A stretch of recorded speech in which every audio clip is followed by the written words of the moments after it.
krop smäller det högt om. Och detta lok är inte heller så tyst. Hör bara på motorljudet här. Motorn från det anrika MAN, som har en historia tillbaka till mitten av 1700-talet. Maschinen Fabrik Augsburg-Nürnberg, Aktiengesellschaft. En motor på 150 hästkrafter. Detta lok är en riktig arbetshäst som kan dra tåg i såväl vått som torrt. Men det arbetar alltid i grönt. Det här är ett unikt lok i Sverige.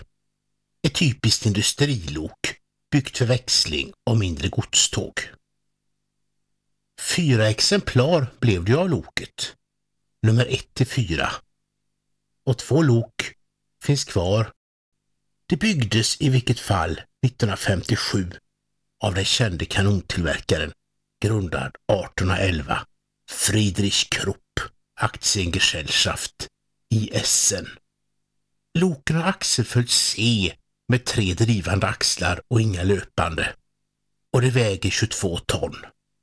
Det är närmare 6 meter långa och nära 2,5 meter breda.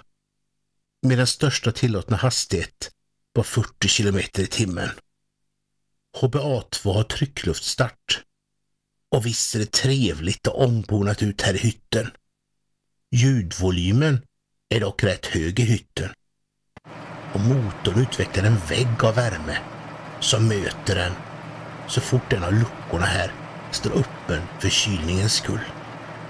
Och de rejäla koppelstängerna i kombination med den smala spårvidden ger loket en särskild lite vaggande gång i spåret.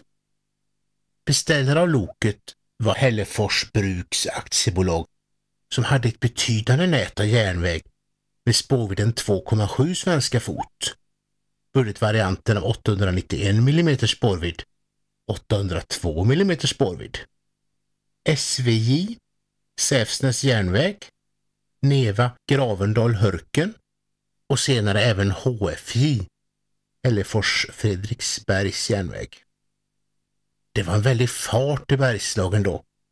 Hällefors bruk, som började som en silvergruva, men som under 1700- och 1800-talen allt mer ägnade sig åt järnframställning.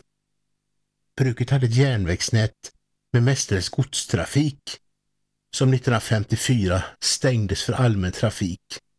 Nu var det endast Hällefors Bruks aktiebolags godstransporter som gällde på nätet. I början av 1960-talet började delar av nätet läggas ner för att i juli 1970 vara helt nedlagt och inom kort också upprivet. När trafiken försvann lämnade Billeruds AB över loken HBA1 och HBA2 som gåva till Antin Gräfsnäs järnväg. HBA2 har spårats om till 891 mm spårvidd, medan HBA1 står i förråd som reservdelsförråd till HBA2 och det har ännu kvar spårvidden 802 mm. HBA2 har på gamla dagar blivit en filmstjärna inom en viss film där en tågrånare är aktiv och 2 barn löser fallet. 2 barn som för tankarna till en viss stortjuv i kvinnokläder som satt många år på Karlstens fästning på Marstrand. Loket, det är fint renoverat och målat. Och det ser nästan ut som ett nytt tyskt modelljärnvägslok. Men någon särskild vädring av loket är dock inte att tänka på. Inte är det så stort som sina stora, också gröna, tyska storebröder TP. Men rejält är det. Jag undrar dock om det ibland saknar sina skrotade syskon nummer 3 och 4. Det saknar dock säkert HBA1 som nu står där i förrådet utan att ens riktigt kunna få känna spåret under sina egna hjul.